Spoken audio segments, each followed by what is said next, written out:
I am well aware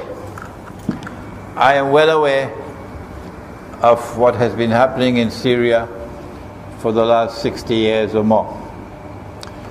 No one has to lecture to me. I know the history. Okay? But I am not going to be party, ever, of any group who seek to liberate themselves from oppression and take weapons and arms from Saudi Arabia and from Qatar and from Turkey.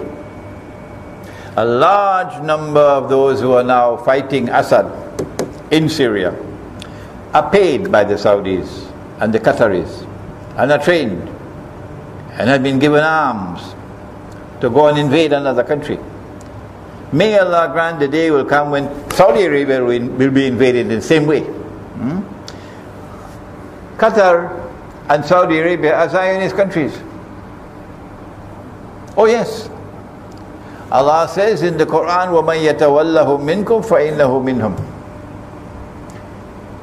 If you turn to them with friendship and alliance, you belong to them, says Allah, not to us, the Judeo-Christian alliance, the Zionist alliance.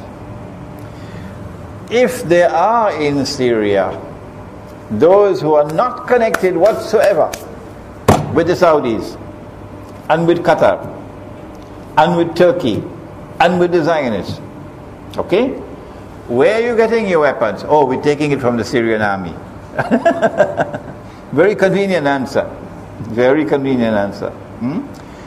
Even if you have your own weapons, you do not launch your struggle at this time to liberate yourself. This is the wrong time. Because you're going to be used as guinea pigs.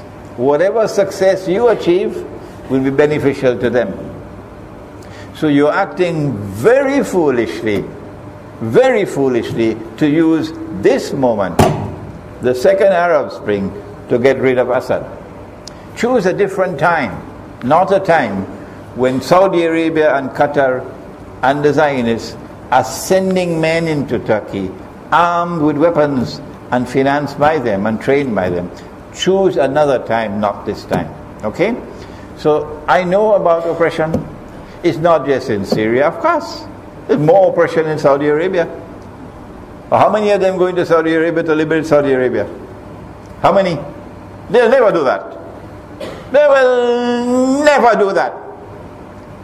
Never do that. What kind of jihad is that? They don't even think about that. Hijaz is the heart of Islam. The Hajj is today under Zionist control. That's worse than Assad any day. How many of them are prepared to go to Saudi Arabia to wage jihad? None.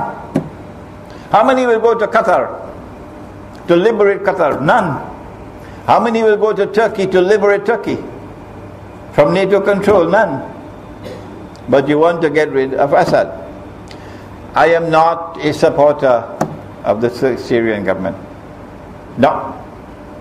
But I'm not going to be taken for a ride by those who want to use this moment to overturn this government. Because I know when Assad falls, then Syria will become another Libya. If that is what you want, that is what you'll get. We don't want that. We don't want that. We want that day to come when Imam al-Mahdi will be there in Damascus, your city, and Dajjal will be there, your city, and Nabi Isa alayhi salam returns, your city. Damascus is too important.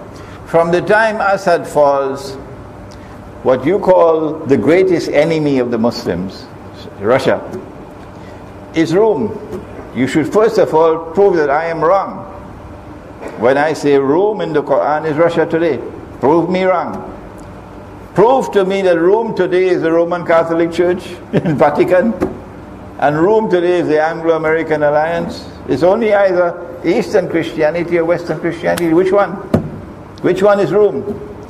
The Quran speaks about Rome and speaks positively about Rome. And Nabi Muhammad alayhi salatu wasalam said we'll make an alliance with Rome.